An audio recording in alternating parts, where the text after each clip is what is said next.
नमस्कार दोस्तों, ये जियोग्राफी का लेक्चर नंबर 2। दोस्तों, इस वीडियो में हम पढ़ेंगे उत्तरी अमेरिका। हम पढ़ चुके थे पिछले वीडियो में, पहले लेक्चर में। ठीक है, अब इस वीडियो में हम पढ़ेंगे दक्षिणी अमेरिका महाद्वीप के बारे में। तो आइए मैं आपको पहले दिखा देता हूँ इस अर्थ पे कि आखिर दक्षिणी अमेरिका महाद्वीप कहाँ है। ठीक है, तो ये अपना भारत है दोस्तों। ठीक है ना, यहाँ से दोस्तों इधर जाएंगे तो ये तो सऊदी अरब देश है। ठीक है, और दोस्तों ये जो पूरा आपको यहाँ से पूरा जो दिख रहा है आपको, ठीक है, ये पूरा यहाँ से है, पूरा ये जो आपको दिख रहा है ये अफ्रीका महाद्वीप है। ठीक है ना, यहाँ से पूरा। अब दोस्तों और इधर जाएंगे आप, ठीक है ना, तो ये जो दोस्तों आपको दिख रहा है, ये मैं जूम करता हूँ, ये पूरा जो आपको जो ये दिख रहा है पूरा, ठीक है ना, ये पूरा जो आपको दिख रहा है पूरा देश मिलाकर ये दोस्तों है दक्षिणी अमेरिका महाद्वीप। ठीक है ना, तो दोस्तों दक्षिणी अफ्रीका महाद्वीप में दोस्तों ये जो आपको व्हाइट दिख रहा है ना, देखिए मैं आपको जो ये दिखा रहा है, ये जो व्हाइट दिख रहा है दोस्तों, यहाँ से लेकर ये पूरा जो व्हाइट है ये एंडीज पर्वतमाला। ठीक है ना, तो पहले हम इसी के बारे में पढ़ेंगे, एंडीज पर्वतमाला कहाँ से लेकर कहाँ तक फैली हुई है, कितने देशों में फैली हुई है। ठीक है ना, तो पूरा दोस्तों ये पूरा आप देख सकते हैं कौन कौन सा देश से देख सकते हैं दक्षिणी अमेरिका महाद्वीप में। जो फ्रेंड देखिए, जो ये क्षेत्र है ये कोलंबिया देश है। ठीक है ना, ये कोलंबिया है। ठीक है, और दोस्तों ये जो दिख रहा है ये वेनेजुएला देश है।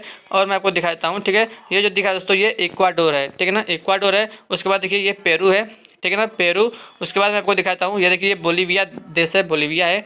सब दक्षिणी अफ्रीका नहीं कि दक्षिणी अमेरिका महाद्वीप के देश हैं। ठीक है, ये दोस्तों अर्जेंटीना है, अर्जेंटीना। ठीक है, और दोस्तों ये जो आपको दिख रहा है ये चिली। ठीक है ना, ये है चिली। ठीक है, और मैं आपको दिखाता हूँ, ये देखिए ये अर्जेंटीना हो गया। ठीक है ना, अर्जेंटीना है और अर्जेंटीना है।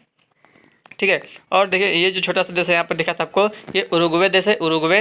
और दोस्तों ये जो पूरा ये देखिए पूरा इतना बड़ा है ब्राज़ील, सबसे अधिक क्षेत्रफल में फैला हुआ है दक्षिणी अमेरिका महाद्वीप पर ब्राज़ील देश। ठीक है ना, और दोस्तों और देख लीजिए, ये देखिए ये सूरीनाम देश, सूरीनाम। और ये है गुआना। ठीक है ना, गुआना। और ये देखिए वेनेजुएला है। ठीक है ना, वेनेजुएला। ठीक है, ये कोलंबिया हो गया। बाकी सब आपने देख लिया है। ठीक है ना, इक्वाडोर। और इधर सब देखो दोस्तों, ये सब देखिए ये जो इधर है, ठीक है ना, ये दक्षिणी, यहाँ पर देख सकते हैं ये कौन सा है, ये पनामा। ठीक है, और पनामा के बाद दोस्तों इधर देखेंगे तो ये कास्टोरिका। ठीक है, कास्टोरिका। और इधर है निकारागुआ। ठीक है, और इधर देखेंगे तो ये तो चला जाइए मेक्सिको। इधर दोस्तों ये जो है उत्तरी अमेरिका का भागा गया है। ठीक है ना दोस्तों, तो यहाँ से पूरा अपने ये देश देख लिया, दक्षिण अमेरिका में कौन कौन से देश हैं। ठीक है, तो आइए अब हम जो है पढ़ेंगे एंडीज पर्वतमाला के बारे में। ठीक है दोस्तों, ये देख सकते हैं ये जो जो है दक्षिणी अमेरिका महाद्वीप है। अब पूरा दोस्तों आप पूरी पृथ्वी को देख लीजिए एक बार। ठीक है, फिर हम चलेंगे एंडीज पर्वतमाला को पढ़ेंगे। ठीक है फ्रेंड्स, ये पूरा देख सकते हैं कितना पानी है पृथ्वी पर हमारे। ठीक है ना, तो बहुत सारे हैं। ठीक है ना, तो दोस्तों एक नोट्स है, उसी नोट्स से मैं आपको पढ़ाऊँगा। ये अपना प्यारा भारत है, इंडिया। ठीक है, तो आइए शुरू करते हैं एंडीज पर्वतमाला के बारे में पढ़ना। दोस्तों एक बार यहाँ पर देख सकते हैं पूरा देश मैं आपको दिखा रहा हूँ। ठीक है ना, ये दक्षिणी अमेरिका महाद्वीप है और पूरा देश कौन सा देश कहाँ पर क्या है आप पूरा यहाँ पर देख सकते हैं। ठीक है ना, तो इन देशों को याद रखिएगा। ठीक है, और यहाँ पर ठीक है फ्रेंड्स, पूरा देश को आपने देख लिया। ठीक है, तो अब चलिए लेकर चलते हैं आपको। दोस्तों आइए शुरू करते हैं साउथ अमेरिका के बारे में पढ़ना। ठीक है ना, तो यहाँ पर देख सकते हैं एंडीज पर्वत पढ़ेंगे। एंडीज पर्वत श्रृंखला जो है एंडीज, आप देख सकते हैं कि पूरा वहाँ से लेकर दोस्तों पूरा यहाँ तक लास्ट तक फैला हुआ है। ठीक है ना, तो देखिए दोस्तों यह दक्षिणी अमेरिका के पश्चिमी भाग में स्थित पर्वत है, एंडीज पर्वत। ठीक है, इस पर्वत का निर्माण नाजका तथा दक्षिणी अमेरिका प्लेट के अभिसरण से हुआ है। ठीक है, और यह विश्व की सबसे लंबी पर्वत श्रेणी है जो दक्षिण अमेरिका के 7 देशों में विस्तृत है। ठीक है ना, तो याद रखिएगा जो एंडीज पर्वतमाला है, ठीक है ना, श्रेणी है, वो दक्षिण अमेरिका के 7 देशों में विस्तृत है। ठीक है दोस्तों, देखिए कौन कौन से 7 देश हैं आप देख सकते हैं, Venezuela, Colombia, Ecuador, Peru, Bolivia, Chile और अर्जेंटीना। तो ये 7 देशों में फैला हुआ है। ठीक है ना, एंडीज पर्वतमाला। ठीक है ना, तो फ्रेंड्स याद रखिएगा Venezuela, Colombia, Ecuador, Peru, Bolivia, Chile और अर्जेंटीना। ठीक है, और उसके बाद देखते हैं फ्रेंड्स, यह विश्व की दूसरी सबसे ऊँची श्रेणी है और तथा यह दक्षिणी गोलार्ध की सबसे ऊंची श्रेणी है। ठीक है ना, तो विश्व की सबसे दूसरी यानी कि दूसरी सबसे ऊंची श्रेणी है, दक्षिणी गोलार्ध की सबसे ऊंची श्रेणी है। ठीक है, और इस श्रेणी की सबसे ऊंची चोटी जो है माउंट एकांकागुआ है। ठीक है ना, माउंट अकांकागुआ है। ऊंचाई कितना है, 6960 मीटर। और दोस्तों पहले नंबर पर ऊंची कौन है, तो वो है माउंट एवरेस्ट। ठीक है ना, और यह दूसरी जो है सबसे ऊंची श्रेणी है। ठीक है, उसकी ऊंचाई है 6960 मीटर। उसी चोटी का नाम है माउंट एकांकागुआ, याद रखिएगा। ठीक है ना, एकांकागुआ है। और इस श्रेणी में बहुत सी ज्वालामुखी चोटियाँ हैं, जैसे कोटोपैक्सी है और चिम्बराजू है। ठीक है ना, तो ये जो है बहुत सी मतलब कि जो है कोटोपैक्सी और चिम्बराजो और भी सारी हैं। ठीक है दोस्तों, तो याद रखिएगा इतना चीज़। ठीक है, अब आगे बढ़ते हैं। देखिए, इस श्रेणी से दक्षिण अमेरिका की प्रमुख नदियों का उद्गम होता है, जैसे अमेजन नदी, कोलोराडो नदी दोस्तों इसी श्रेणी से होती है। ठीक है ना, याद रखिएगा एंडीज पर्वत श्रेणी से अमेजन नदी निकलती है, कोलोराडो नदी निकलती है। ठीक है ना, और देखिए इस श्रेणी क्षेत्र के में अंत पर्वतीय पठार स्थित है, जैसे बोलिविया का पठार।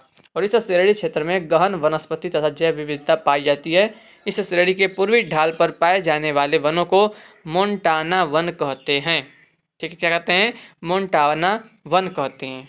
ठीक है ना दोस्तों, हमने पढ़ लिया एंडीज पर्वतमाला के एंडीज पर्वत के बारे में। ठीक है ना, अब देखिए अब हम पढ़ेंगे दक्षिण अमेरिका के पठार के बारे में। ठीक है, तो यहाँ पर आप देख सकते हैं कि 4 पठार हैं। ठीक है, सबसे ऊपर देख सकते हैं गुआना का पठार है, नंबर 2 पर है ब्राज़ील का पठार, और नंबर 3 पर है दोस्तों बोलिविया का पठार, नंबर 4 पर है पैटागोनिया का पठार। तो इन चारों के बारे में हम डिटेल में पढ़ेंगे। ठीक है ना, सबसे ऊपर है गुआना का पठार। तो आइए गुआना का पठार पढ़ना शुरू करते हैं।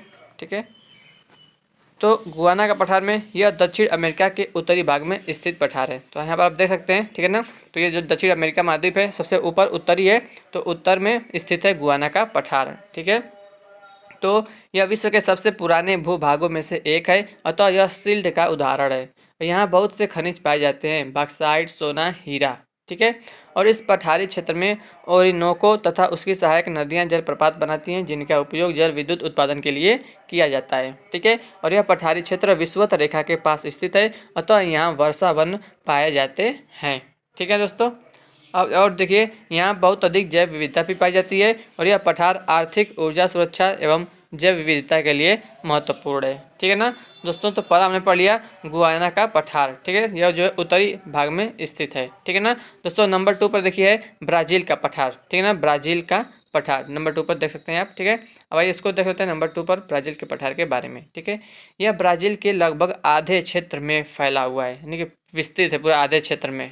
ठीक है ना, तो अब देखा दोस्तों, मैंने आपको दिखाया था शुरू में कि ब्राज़ील देश जो है कितना बड़ा है, पूरा जो है दक्षिणी अमेरिका के बहुत अधिक क्षेत्र पर विस्तारित है। ठीक है ना, विस्तार है। तो यह ब्राज़ील के लगभग आधे क्षेत्र में फैला हुआ है। यह विश्व के पुराने भूभागों में से एक है तथा शील्ड का उदाहरण है। यहाँ बहुत से खनिज पाए जाते हैं, जैसे मुख्यतः है लौह अयस्क, और माटो ग्रोसो पठार इसी का भाग है। कौन सा पठार है? माटो ग्रोसो पठार इसी का भाग है। ठीक है, और इस पठारी क्षेत्र से साउ फ्रांसिस्को तथा पराना नदियाँ निकलती हैं। इस पठारी क्षेत्र से साउ फ्रांसिस्को तथा पराना नदियाँ निकलती हैं, और इस पठारी क्षेत्र में जल विद्युत उत्पादन किया जाता है तथा यहाँ जैव विविधता भी पाई जाती है। ठीक है दोस्तों, तो ये दूसरा था ब्राज़ील का पठार। ठीक है, आप देख सकते हैं यहाँ पर। ठीक है ना, तो गुआना का पठार हो गया, ब्राज़ील का पठार हो गया। तीसरे नंबर पर दोस्तों बोलिविया का पठार। ठीक है, तो आइए देखते हैं बोलिविया के पठार के बारे में। ठीक है दोस्तों, यह अंतः पर्वतीय पठार है। अंतः पर्वतीय पठार है, अतः यहाँ शुष्क परिस्थितियाँ पाई जाती हैं। इस पठार पर लवणीय झीलें पाई जाती हैं, और इस पठार पर मीठे पानी की टिटिकाका झील स्थित है। तो ये इंपॉर्टेंट है कि मीठे पानी की जो टिटिकाका झील है वो किस पठार पर स्थित है? तो बोलिविया के पठार पर। और यह ज्वालामुखी पठार है तथा इस पठार पर लावा की परत पाई जाती है, बोलिविया के पठार पर। ठीक है, इस पठारी क्षेत्र में टिन तथा जो है डब्लू से दोस्तों क्या होता है, एक सेकंड मैं बता रहा हूँ डब्लू से देख कर एक बार। ठीक है दोस्तों, डब्लू यानी कि टंगस्टन होता है। ठीक है ना, तो इस पठारी क्षेत्र में टिन तथा टंगस्टन के भंडार पाए जाते हैं। ठीक है, और इस पठार पर बोलिविया की राजधानी लापाज स्थित है, जो विश्व की सबसे ऊंची राजधानी है। तो मोस्ट इम्पॉर्टेंट है। ठीक है, तो दोस्तों बोलिविया की राजधानी है लापाज, वो बोलिविया के पठार पर ही स्थित है और विश्व की सबसे ऊँची राजधानी है। ठीक है ना, उस राजधानी का नाम क्या है? लापाज, याद रखिएगा। ठीक है ना, तो 3 हो गया। अब देखिए चौथा है, चौथा देख सकते हैं, मैं आपको दिखा देता हूँ। ठीक है, तो चौथा देख सकते हैं दोस्तों, ये है पेंटागोनिया का पठार। ठीक है, गुआना का पठार उत्तरी साइड में है, और दूसरा है ब्राज़ील का पठार पूर्वी साइड में, पेंटागोनिया भी पूर्वी साइड में है। ठीक है, यानी कि दक्षिण साइड में कर सकते हैं, और बोलिविया का पठार है इधर। ठीक है, पश्चिमी साइड में। ठीक है दोस्तों, आइए देखते हैं चौथा पेंटागोनिया का पठार। तो इस पठार पर लावा की परत पाई जाती है। यह पठार एंडीज पर्वत के वृष्टि छाया क्षेत्र में स्थित है, अतः यहाँ शुष्क परिस्थितियाँ पाई जाती हैं। इस पठार पर पेंटागोनिया मरुस्थल स्थित है, जो एक ठंडा मरुस्थल है। क्षेत्रफल की दृष्टि से यह दक्षिण अमेरिका का सबसे बड़ा मरुस्थल है। तो ये इंपॉर्टेंट है दोस्तों, याद रखना पड़ेगा आपको, ठीक है। पेंटागोनिया का मरुस्थल दोस्तों दक्षिण अमेरिका का सबसे बड़ा मरुस्थल है, एक शीत मरुस्थल है, ठंडा मरुस्थल है, ठीक है। तो यहाँ पर हमने चारों पठारों के बारे में देख लिया है, ठीक है ना। तो चारों दोस्तों आप याद रखिएगा जरूर, ठीक है ना। बोलीविया का दोस्तों, बोलीविया का राजधानी याद रखिएगा, जो है लापाज जो है वो विश्व की सबसे ऊंची राजधानी है, लापाज, ठीक है। टिटिकाका झील भी इसी पठार पर स्थित है, ठीक है। और दोस्तों याद रखिएगा इस, ठीक है ना। इस पठार पर लवड़ी झीलें पाई जाती हैं, मीठे पानी की झील भी इस पे है, ठीक है। और पेंटागोनिया के दोस्तों अब देखते हैं, देखिए झील के बारे में देखेंगे, दक्षिण अमेरिका की झीलें, ठीक है। यहाँ पर देख सकते हैं जो महाद्वीप बना हुआ है, यहाँ पर एक झील देख सकते हैं ऊपर है, और एक जो है 2 नंबर का कहाँ पर है, ठीक है। 2 झीलें हैं, कौन कौन सी हैं, पहला है माराकाइबो झील है, और दूसरा है टिटिकाका झील, ठीक है ना। तो देखिए पहले देखते हैं माराकाइबो झील के बारे में। यह झील वेनेजुएला की प्रमुख झील है, यानी कि यह वेनेजुएला देश में स्थित है, ठीक है ना। तो माराकाइबो झील, यह झील वेनेजुएला की प्रमुख झील है, और यह झील कैरेबियन सागर से जुड़ी है, अतः यह लवड़ीय झील है। दोस्तों कैरेबियन सागर से जुड़ा है, यानी समुद्र से जुड़ा है, तो यह लवड़ी झील है, यानी कि खारा पानी है, ठीक है। और यह दक्षिण अमेरिका की सबसे बड़ी झील है। तो ये इंपॉर्टेंट है, पूछेगा कि दक्षिण अमेरिका की सबसे बड़ी झील कौन सी है, तो माराकाइबो झील, ठीक है। माराकाइबो झील दक्षिण अमेरिका की सबसे जो है बड़ी झील है, और वास्तव में यह एक तटीय खाड़ी है। इस झील में पेट्रोलियम के भंडार पाए जाते हैं, ठीक है। माराकाइबो झील के बारे में दोस्तों ये 5 पॉइंट है इंपॉर्टेंट, याद रखिएगा। यह झील वेनेजुएला की प्रमुख झील है, और यह झील कैरेबियन सागर से जुड़ी है, और इसलिए जो लवड़ी झील है, और यह दक्षिण अमेरिका की सबसे बड़ी झील है। दक्षिण अमेरिका की सबसे बड़ी झील है माराकाइबो झील, वास्तव में एक तटीय खाड़ी है, और इस झील में पेट्रोलियम के भंडार पाए जाते हैं, ठीक है ना। तो पहला हो गया हमारा दोस्तों माराकाइबो झील, ठीक है। अब दूसरा देखते हैं टिटिकाका झील, इंपॉर्टेंट है। देखिए टिटिकाका झील के बारे में, यह झील पेरू और बोलीविया के सीमा क्षेत्र पर स्थित है। तो टिटिकाका झील है दोस्तों, यह पेरू देश और बोलीविया देश के सीमा क्षेत्र पर स्थित है, और यह बोलीविया के पठार पर स्थित है, ठीक है ना। हमने जब पठार पढ़ रहे थे तो उसमें आया था, ठीक है। और यह दक्षिण अमेरिका की सबसे बड़ी मीठे पानी की झील है, ये इंपॉर्टेंट है। दक्षिण अमेरिका की सबसे बड़ी मीठे पानी की झील पूछेगा तो टिटिकाका झील, और वैसे पूछेगा कि दक्षिण अमेरिका की सबसे बड़ी झील कौन सी है, तो माराकाइबो झील, ठीक है। और दोस्तों देखिए दक्षिण अमेरिका की सबसे बड़ी मीठे पानी की झील है, और यह झील विश्व की सबसे ऊंची नौकायन उपयुक्त झील है। यह भी मोस्ट इंपॉर्टेंट है। विश्व की सबसे ऊंची नौकायन उपयुक्त झील कौन सी है, टिटिकाका झील, ठीक है। और यह जो है दक्षिण अमेरिका की सबसे बड़ी मीठे पानी की भी झील है, और बोलीविया के पठार पर स्थित है, और पेरू और बोलीविया के सीमा क्षेत्र पर स्थित है टिटिकाका झील, ठीक है दोस्तों। तो इन दोनों झीलों के बारे में आप याद रखिएगा। दक्षिण अमेरिका की 2 प्रमुख झीलें हैं, माराकाइबो झील और टिटिकाका झील, ठीक है। आगे बढ़ते हैं दोस्तों, अब देखते हैं दक्षिण अमेरिका की नदियाँ। तो फ्रेंड्स यहाँ पर पहले फिगर देख लीजिए। पहली नदी देख सकते हैं यहाँ पर कौन सी नदी है, ओरिनोको नदी है, ठीक है ना। पहली देख सकते हैं कहाँ से कहाँ पर ये अभी आप देख सकते हैं, ठीक है, ओरिनोको नदी है। दूसरा दोस्तों है अमेजन नदी, दूसरी है अमेजन नदी। तीसरी दोस्तों कौन सी है, साउ फ्रांसिस्को नदी है। चौथी नदी है आप देख सकते हैं पराना नदी है, और 5वां दोस्तों है वो है कोलोराडो नदी, ठीक है ना। तो नंबर 1 दोस्तों आता है ओरिनोको नदी। तो आइए इसके बारे में देख लेते हैं, ओरिनोको नदी के बारे में, ठीक है दोस्तों। देखिए इस नदी का उद्गम गुयाना पठार से होता है। कौन सी नदी है, ओरिनोको नदी, ठीक है। और तथा यह अटलांटिक महासागर में गिरती है दोस्तों। जो ओरिनोको नदी है कहाँ गिरती है, अटलांटिक महासागर में गिरती है, ठीक है। और यह वेनेजुएला की प्रमुख नदी है दोस्तों। ओरिनोको नदी वेनेजुएला की प्रमुख नदी है, और इस नदी के बेसिन में लानोस घास के मैदान स्थित हैं, ठीक है। और इस नदी के बेसिन में पेट्रोलियम के भंडार स्थित हैं। इसकी प्रमुख सहायक नदी करोनी नदी है, जिस पर एंजिल जलप्रपात तथा गोरी जलप्रपात स्थित है। तो बस दोस्तों मोस्ट इंपॉर्टेंट है, ठीक है। जो ओरिनोको नदी की प्रमुख सहायक नदी है उसका नाम है करोनी नदी, ठीक है ना, या कोरोना नदी भी कह सकते हैं, कोरोना नदी, जिस पर एंजिल जलप्रपात, इसकी ऊंचाई कितनी है, 979 मीटर, 979 मीटर है, और गोरी जलप्रपात भी स्थित है, ठीक है ना। तो दोस्तों और एंजिल जलप्रपात विश्व का सबसे ऊंचा जलप्रपात है। तो ये मोस्ट इंपॉर्टेंट पॉइंट है, एंजिल जलप्रपात विश्व का सबसे ऊंचा जलप्रपात है, 979 मीटर है, ठीक है ना दोस्तों। ओरिनोको नदी मोस्ट इंपॉर्टेंट है, इसके बारे में यानी कि ये पॉइंट याद रखिएगा, ठीक है। एक बार फिर से पढ़ लेते हैं। जो ओरिनोको नदी है उसका उद्गम गुयाना पठार से होता है, और अटलांटिक महासागर में गिरता है।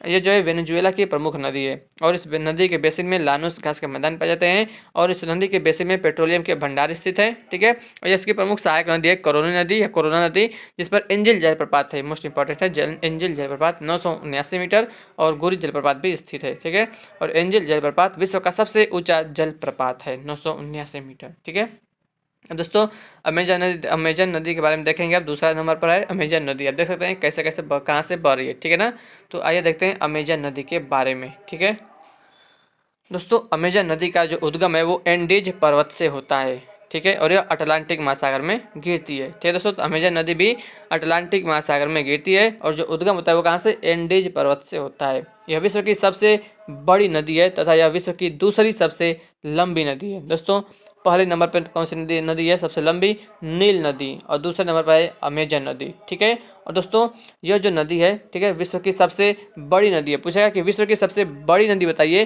तो आप कहेंगे अमेजन नदी। अब पूछेगा विश्व की सबसे लंबी नदी तो नील नदी, और दूसरी सबसे लंबी नदी तो अमेजन नदी। ठीक है, सबसे बड़ी पूछेगा विश्व की सबसे बड़ी तो अमेजन हो जाएगा, लंबी पूछ लेगा तो नील नदी हो जाएगा। ठीक है, और इस नदी के बेसिन में सिल्वासा नामक वर्षा वन स्थित है। इस नदी के बेसिन में सिल्वासा नामक वर्षा वन स्थित है। इसके बेसिन में घास के मैदान भी पाए जाते हैं। कौन कौन से घास हैं, कैंपोस, सेराडोस और कैंटिगस। ठीक है ना, तो कैंपोस, सेराडोस और कैंटिगस घास के मैदान पाए जाते हैं। अमेजन की प्रमुख सहायक नदियां दोस्तों नेग्रो तथा मेडिरा हैं। ठीक है ना, तो याद रखिएगा कि प्रमुख सहायक नदियां कौन सी अमेजन की, नेग्रो और मेडिरा। नेग्रो मेडिरा ये अमेजन नदी की दो एक प्रमुख सहायक नदियां हैं, नेग्रो और मेडिरा। ठीक है, तो ये हो गया अमेजन नदी दोस्तों, और हमने इससे पहले देखा था ओरिनोको नदी। ठीक है, तो याद रखिएगा दोनों मोस्ट इंपॉर्टेंट नदियां हैं। ठीक है, अब देखिए तीसरी नदी कौन सी है दोस्तों, हम देखेंगे साउ फ्रांसिस्को नदी के बारे में, साउ फ्रांसिस्को नदी के बारे में। ठीक है, तो आइए देख लेते हैं। इस नदी का उद्गम ब्राज़ील के पठार से होता है। ठीक है ना, तथा यह अटलांटिक महासागर में गिरती है। दोस्तों अटलांटिक महासागर में ये भी गिरती है, अटलांटिक महासागर में अमेजन नदी भी गिरती है और ओरिनोको भी अटलांटिक महासागर में ही गिरती है। ठीक है ना, तीनों नदियाँ जो है ये अटलांटिक महासागर में ही गिर रही हैं। ठीक है, और यह पूर्ण रूप से ब्राज़ील में बहने वाली सबसे लंबी नदी है। कौन सी नदी है, साउ फ्रांसिस्को नदी पूर्ण रूप से ब्राज़ील में गिरने वाली बहने वाली सबसे लंबी नदी है और यह ब्राज़ील के साउथ ईस्ट भाग को नॉर्थ ईस्ट भाग से जोड़ती है। ठीक है ना, यानी कि यह ब्राज़ील के दक्षिण पूर्वी भाग को उत्तर पूर्वी भाग से जोड़ती है, अतः इसे राष्ट्रीय एकता की नदी कहते हैं। ये तो मोस्ट इंपॉर्टेंट है दोस्तों। ठीक है ना, राष्ट्रीय एकता की नदी किसको कहते हैं, कौन सी नदी को, साउ फ्रांसिस्को नदी को कहते हैं, जिसका उद्गम ब्राज़ील के पठार से होता है और यह अटलांटिक महासागर में गिरती है और पूर्ण रूप से ब्राज़ील में ही बहने वाली सबसे लंबी नदी है। ठीक है ना, इसको क्यों कहते हैं राष्ट्रीय एकता की नदी, क्योंकि यह ब्राज़ील के साउथ ईस्ट भाग को नॉर्थ ईस्ट भाग से जोड़ती है। ठीक है ना, इसलिए इसे राष्ट्रीय एकता की नदी कहते हैं, साउ फ्रांसिस्को नदी को। ठीक है दोस्तों, अब देखिए चौथा। ठीक है ना, चौथा नदी कौन सी है देख सकते हैं यहाँ पर, वह है पराना नदी। ठीक है, अब देख सकते हैं फिगर में भी पराना नदी चौथा नंबर पर है। ठीक है ना, और आइए अब पराना नदी के बारे में देखते हैं, इसके बारे में इंपॉर्टेंट बातें क्या हैं। देखिए दोस्तों, इस नदी का उद्गम ब्राज़ील के पठार से होता है। तो याद रखिए दोस्तों, पराना नदी और साउ फ्रांसिस्को नदी दोनों का जो उद्गम है वो ब्राज़ील के पठार से ही हो रहा है और यह रियो डी ला प्लाटा में गिरती है। कहाँ गिरती है, यह रियो डी ला प्लाटा में गिरती है। इस नदी की प्रमुख सहायक नदियाँ पराग्वे और उरुग्वे हैं। ठीक है ना, तो ये नदियों का नाम है पराग्वे और उरुग्वे। पराग्वे देश भी है, उरुग्वे देश भी है। ठीक है ना, तो और नदी का नाम भी है। ठीक है ना, तो दोस्तों पराना नदी की जो प्रमुख सहायक नदियाँ कौन सी हैं, पराग्वे और उरुग्वे। इन तीनों नदियों को सम्मिलित रूप से प्लाटा नदियाँ कहते हैं। किन तीनों को, पराना नदी, पराग्वे और उरुग्वे नदी, इन तीनों नदियों को सम्मिलित रूप से प्लाटा नदियाँ कहते हैं। ठीक है, और इस नदी यानी कि पराना नदी के बेसिन में ग्रान चाको नामक घास के मैदान स्थित हैं। ग्रान चाको नामक घास स्थित मैदान स्थित है, घास के मैदान। और पराग्वे ब्राज़ील सीमा क्षेत्र पर पराना नदी पर इताईपू बांध स्थित है। ठीक है, पराग्वे ब्राज़ील सीमा क्षेत्र पर पराना नदी पर इताईपू, ठीक है, इताईपू बांध स्थित है और यह विश्व का दूसरा सबसे बड़ा जल विद्युत उत्पादन करने वाला बांध है। इसकी जो क्षमता है 14,000 मेगावाट है। ठीक है दोस्तों, तो पराना नदी के बारे में आप ये सारी चीज़ें याद रखिएगा। क्या क्या है, ब्राज़ील के पठार से निकलती है, रियो डी ला प्लाटा में गिरती है। इसकी प्रमुख सहायक नदियाँ हैं पराग्वे और उरुग्वे, और तीनों को सम्मिलित करके इसको हम क्या कहते हैं, प्लाटा नदियाँ कहते हैं। और इस नदी के बेसिन में ग्रांड चाको नामक घास के मैदान स्थित है। और पराग्वे और ब्राज़ील सीमा क्षेत्र पर पराना नदी पर जो इताइपू बांध स्थित है, और जो बांध स्थित है इताइपू बांध, वो जो है विश्व का दूसरा सबसे बड़ा जल विद्युत उत्पादन करने वाला बांध है। इसकी जो क्षमता है 14,000 मेगावाट है। ठीक है ना।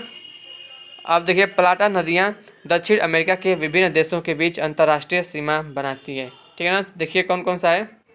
देखिए पहला है पराना और पराग्वे, ये दोस्तों ब्राज़ील पराग्वे और पराग्वे अर्जेंटीना। ठीक है ना। इन दोनों के बीच क्या बनाती है, अंतर्राष्ट्रीय सीमा। ठीक है ना। तो देखिए पराना और पराग्वे, ये जो है ब्राज़ील पराग्वे की सीमा बनाती हैं और पराग्वे अर्जेंटीना की सीमा बनाती हैं। उरुग्वे जो नदी है, उरुग्वे, ये ब्राज़ील अर्जेंटीना और उरुग्वे अर्जेंटीना। ठीक है ना। तो याद रखिएगा। आइए अब देखते हैं पांचवी नदी कोलोराडो नदी के बारे में। पहले फिगर में देख लेते हैं इसको। देख सकते हैं पांचवी नदी है कोलोराडो नदी। ठीक है ना। फिगर में भी देख लीजिए। और दोस्तों अब आप आगे इसके बारे में देखते हैं, कोलोराडो नदी के बारे में। इस नदी का उद्गम एंडीज पर्वत से होता है तथा यह अटलांटिक महासागर में गिरती है। ठीक है। और यह पेटागोनिया मरुस्थल की प्रमुख नदी है। तो मोस्ट इंपॉर्टेंट है, पेटागोनिया मरुस्थल की प्रमुख नदी कौन सी है, कोलोराडो नदी। ठीक है, कोलोराडो नदी है, पेटागोनिया मरुस्थल की प्रमुख नदी है। ठीक है दोस्तों, तो यहाँ तक हमने पढ़ लिया। ठीक है, क्या क्या हमने पढ़ लिया, तो पूरा पर्वत पढ़ लिया हम लोगों ने, और नदी भी पढ़ लिया हमने। ठीक है ना, झील भी पढ़ लिया हम लोगों ने। ठीक है, तो अब आइए अब पढ़ते हैं दक्षिण अमेरिका का मैदान। दोस्तों फिगर भी देख लीजिए, यहाँ पर कितने प्रकार के मैदान हैं, 3 प्रकार के मैदान दिख रहे हैं, 3 की 4 प्रकार के। ठीक है, एक देखिए जो डॉट डॉट करके, जो डॉट डॉट वाला दोस्तों वो पश्चिमी तटवर्ती मैदानी प्रदेश है। ठीक है, और दोस्तों जो आप देख सकते हैं जो है मतलब बना है, ठीक है ना, जिग जैग टाइप का, वो एंडीज पर्वतीय प्रदेश है। और दोस्तों जो त्रिभुज टाइप का बना है, घास उस वाला है, मध्यवर्ती मैदानी प्रदेश है। और स्टार स्टार वाला है वो पूर्वी उच्च प्रदेश है, पूर्वी उच्च प्रदेश है। ठीक है, तो दक्षिण अमेरिका का मैदान इन 4 भागों में बटा हुआ है। ठीक है, तो पहले हम देखेंगे जो डॉट डॉट वाला देख सकते हैं आप दोस्तों, पश्चिमी तटवर्ती मैदानी प्रदेश के बारे में। ठीक है, तो आइए देख लेते हैं। देखिए यह एंडीज पर्वत के पश्चिम में स्थित विश्व के सबसे लंबे तटवर्ती मैदान है। ठीक है, आप देख भी सकते हैं फिगर में भी, जो एंडीज पर्वतमाला है उसके पश्चिमी साइड में स्थित है। ठीक है ना, विश्व के सबसे लंबे तटवर्ती मैदान है। और इस मैदानी क्षेत्र की मृदा में नाइट्रेट फास्फेट की मात्रा अधिक पाई जाती है, समुद्री पक्षियों की बीट गुआनो के कारण। समुद्री पक्षियों की बीट को कहते हैं गुआनो, उसी के कारण जो है इसकी मृदा में नाइट्रेट और फास्फेट की मात्रा अधिक पाई जाती है। ठीक है, और यह मैदान दोस्तों संकरे हैं तथा यहाँ तांबे के भंडार पाए जाते हैं। इस मैदानी क्षेत्र के मध्यवर्ती भाग में आटाकामा मरुस्थल स्थित है, जो विश्व का शुष्कतम मरुस्थल है तथा पेरू और चिली में स्थित है। तो याद रखिएगा दोस्तों, ये मोस्ट इंपॉर्टेंट पॉइंट है। ठीक है ना, इस मैदानी क्षेत्र के मध्यवर्ती भाग में आटाकामा मरुस्थल स्थित है, जो विश्व का शुष्कतम मरुस्थल है तथा पेरू एवं चिली में स्थित है, पेरू और चिली में स्थित है।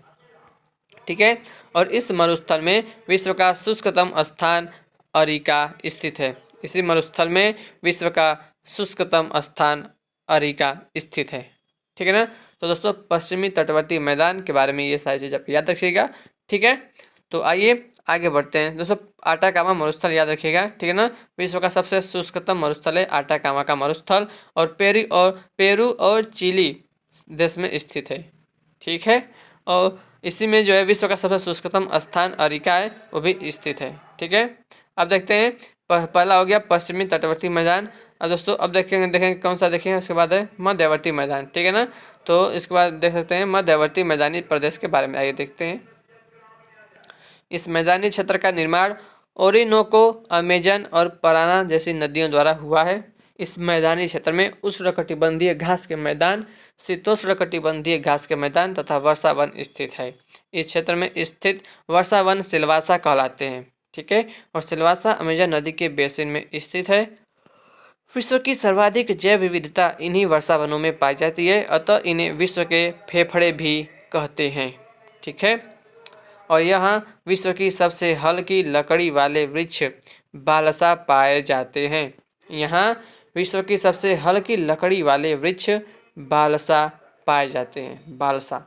यहाँ के प्रमुख उष्णकटिबंधीय घास के मैदान अग्रलिखित हैं। कौन कौन से हैं आइए देख लेते हैं।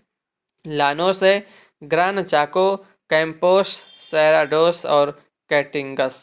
ठीक है, तो ये सारी उष्णकटिबंधीय घास के मैदान हैं। ठीक है, और यहाँ पंपास नामक शीतोष्णकटिबंधीय घास के मैदान स्थित हैं। यहाँ के घास के मैदानों का उपयोग कृषि एवं पशुपालन के लिए किया जाता है। ठीक है, देखिए पंपास घास के मैदान देख लेते हैं यह क्या होता है। इसमें तो पंपास तो नहीं है, मतलब मध्यवर्ती मैदान ही है, यानी कि पंपास जब आया है इसमें। ठीक है ना, तो आइए देखते हैं पंपास घास के मैदान का क्या विशेषता है। यह शीतोष्णकटिबंधीय घास के मैदान है जो मुख्यतः अर्जेंटीना में स्थित है। यह घास के मैदान ब्राजील तथा उरुग्वे के कुछ भाग में भी पाए जाते हैं। चारनोजम मृदा पाई जाती है जिसमें ह्यूमस की मात्रा अधिक पाई जाती है, इन घास के मैदानों में है। ठीक है, अतः यह अत्यधिक उपजाऊ होती है। ठीक है, और इन घास के मैदानों में पौष्टिक घास का विकास होता है और यहाँ पाई जाने वाली घास को अल्फाल्फा कहते हैं। तो ये मोस्ट इंपॉर्टेंट पॉइंट है। ठीक है, पूछ लेगा कि जो पौष्टिक घास होता है सबसे अत्यधिक जो है उसका नाम क्या है, अल्फाल्फा है। ठीक है, और इन घास के मैदानों का उपयोग कृषि तथा पशुपालन के लिए किया जाता है और यहाँ मुख्यतः गेहूं का उत्पादन किया जाता है। अतः अर्जेंटीना गेहूं का अग्रणी निर्यातक देश है। निर्यातक है यानी कि दूसरे देशों को बेचता है। ठीक है ना, अधिकतर। तो अतः अर्जेंटीना दोस्तों गेहूं का अग्रणी निर्यातक देश है, अर्जेंटीना। ठीक है, तो दोस्तों अब आइए देखते हैं हम किसके बारे में, मैगेलन जल संधि क्या होता है। ठीक है, मैगेलन जल संधि, यह जल संधि प्रशांत महासागर को अटलांटिक महासागर से जोड़ती है। प्रशांत महासागर को अटलांटिक महासागर से जोड़ती है। यह एक प्रमुख जलमार्ग है। मैगेलन जल संधि याद रखिएगा किसको किसको जोड़ती है। मैगेलन प्रशांत महासागर को अटलांटिक महासागर से जोड़ती है। ठीक है, उसके बाद है गालापेगोस द्वीप। यह द्वीप विषुवतरेखीय क्षेत्र में स्थित है, अतः यहाँ गहन वनस्पति एवं जैव विविधता पाई जाती है। यह द्वीप इक्वाडोर के क्षेत्राधिकार में, गालापेगोस द्वीप इक्वाडोर के क्षेत्राधिकार में है। ठीक है ना, और इसी द्वीप से ओलिव रिडले नामक कछुए जो है प्रजनन के लिए प्रवास करते हैं तथा भारत के पूर्वी तट पर पहुंचते हैं, पूर्वी तट तक पहुंचते हैं। ठीक है ना, इस द्वीप से दोस्तों गालापेगोस द्वीप, इसी द्वीप से जो ओलिव रिडले कछुए होते हैं वो जो है आते हैं प्रजनन के लिए, कहाँ पर, भारत के पूर्वी तट पर पहुंचते हैं। ठीक है ना दोस्तों, तो याद रखिएगा ओलिव रिडले कछुए कहाँ से आते हैं, गालापेगोस द्वीप से आते हैं। और इस पर किसका अधिकार है, तो दोस्तों इक्वाडोर का अधिकार इस पर है। ठीक है ना, गालापेगोस द्वीप। आइए देखिए, इन्हें भीतरकनिका तथा गहीरमाथा अभयारण्य में संरक्षण प्रदान किया जाता है। किसको, ओलिव रिडले कछुए को। कौन कौन से अभयारण्य हैं, भीतरकनिका और गहीरमाथा अभयारण्य। ठीक है ना, अब आइए देखते हैं पनामा नहर के बारे में, मोस्ट इम्पॉर्टेंट बातें हैं। इसका निर्माण 1914 में पनामा स्थल डमरू में किया गया। ठीक है, 1914 में, सन याद रखेगा, 1914 में पनामा नहर का निर्माण किया गया और यह नहर बंधक प्रणाली यानी कि लॉक सिस्टम से संचालित की जाती है, लॉक सिस्टम से संचालित की जाती है। और इस नहर ने अंतर्राष्ट्रीय जलमार्ग की दूरी को कम कर दिया है। यह उत्तरी अमेरिका तथा दक्षिणी अमेरिका के पश्चिमी भाग को यूरोप तथा अफ्रीका से जोड़ती है, अतः अब यह प्रमुख व्यापार मार्ग जो है, व्यापारिक मार्ग बन चुकी है। दोस्तों याद रखिएगा पनामा नहर के बारे में, इसका निर्माण हुआ था 1914 में। ठीक है, यह लॉक सिस्टम प्रणाली से कार्य करती है और जो है दूरी को इसने कम कर दिया है। और यह जो है उत्तरी अमेरिका और दक्षिणी अमेरिका के पश्चिमी भाग को यूरोप तथा अफ्रीका से जोड़ती है। किसको, यूरोप और अफ्रीका को जोड़ती है, अतः अब यह जो है प्रमुख व्यापारिक जो है मार्ग बन चुकी है। दोस्तों अब देखिए इसके बाद हम पढ़ेंगे अफ्रीका महाद्वीप के बारे में। तो दोस्तों इस वीडियो में मैंने आपको पूरा दक्षिणी अमेरिका पूरा ख़त्म कर दिया है पढ़ाकर। ठीक है ना, तो दोस्तों तो आइए एक बार जो है अपने मैप पर चलते हैं और एक बार पूरा मैप देख लेते हैं फिर से दक्षिणी अमेरिका में कौन कौन से देश थे। ठीक है ना, और कहाँ स्थित थे। दोस्तों यहाँ पर आप देख सकते हैं यही है दक्षिणी अमेरिका महाद्वीप। ठीक है ना, तो पूरा आप यहाँ पर देश देख सकते हैं कौन कौन से देश हैं। ठीक है। ये देखिए यहाँ पर ये कोलंबिया देश है, ठीक है। ये जो है यहाँ पर देखते हैं गुआना, यानी कि नहीं, देखिए यहाँ पर कोलंबिया है, ठीक है। ये उसके बगल में है, देखिए वेनेजुएला है, तो वेनेजुएला है। और ये जो सब देख सकते हैं ये है गुआना है, ठीक है ना। और ये छोटा सा देख सकते हैं ये सूरीनाम है, और ये छोटा सा है फ्रेंच गुआना है, ठीक है ना। और दोस्तों ये पूरा जो है पूरा यहाँ पर देख सकते हैं पूरा पूरा बॉर्डर दिख रहा है आपको, ये पूरा ब्राज़ील देश है, ब्राज़ील है, ठीक है। ये देख सकते हैं ये जो है इक्वाडोर है, इक्वाडोर है। और ये दोस्तों पेरू देश है, पेरू है, ठीक है, पेरू है। ये देखिए बोलीविया है, ठीक है। इधर दोस्तों देखेंगे आप ये चिली देश है, देख सकते हैं चिली पूरा ज़्यादा एकदम किनारे चिली है, ठीक है ना। और ये देखिए ये देख सकते हैं ये जो है पराग्वे है। और यहाँ पर दोस्तों ये अर्जेंटीना देश है, अर्जेंटीना है, ठीक है। और ये देखिए ये जो है ये उरुग्वे है, यहाँ पर ये उरुग्वे है। और ये दोस्तों देख सकते हैं ये पूरा ब्राज़ील ही है, ठीक है ना। और इधर देख सकते हैं, इधर मैं आपको देख चलता हूँ, ठीक है। तो ये पूरा एक ही है, ये इसको तो कुछ नहीं, हाँ ये भी कोई लग रहा है, ये यहाँ पर करता हूँ, ये फाकलैंड आइसलैंड है, कौन सा है, फाकलैंड आइसलैंड है, ठीक है ना। और इधर तो पूरा ठीक है दोस्तों, ये पूरा देख सकते हैं आप, ये पूरा मैंने आपको दिखा दिया है, ठीक है, पूरा दक्षिणी अमेरिका महाद्वीप के बारे में, ठीक है ना। तो हर चीज़ के बारे में दोस्तों हमने इस वीडियो में पढ़ लिया है। तो फ्रेंड्स इस वीडियो को लाइक जरूर करिएगा, ठीक है ना। और दोस्तों वीडियो को लाइक करिएगा, चैनल पर नए चैनल को सब्सक्राइब करिएगा, ठीक है फ्रेंड्स। और कोई भी आपका सुझाव दोस्तों सुझाव देना चाहते हैं तो सुझाव जरूर कमेंट बॉक्स में आप कमेंट करके दे सकते हैं, ठीक है दोस्तों। तो आशा करते हैं कि आपको जो वीडियो दोस्तों ये वीडियो है बहुत ही पसंद आया होगा, ठीक है ना। तो थैंक्स फॉर वॉचिंग दोस्तों, इस वीडियो को देखने के लिए आप लोगों का बहुत बहुत धन्यवाद। मिलते हैं नेक्स्ट वीडियो में अगले महाद्वीप को लेकर, ठीक है फ्रेंड्स। तो thanks for watching this video. जय हिंद, जय भारत, वंदे मातरम।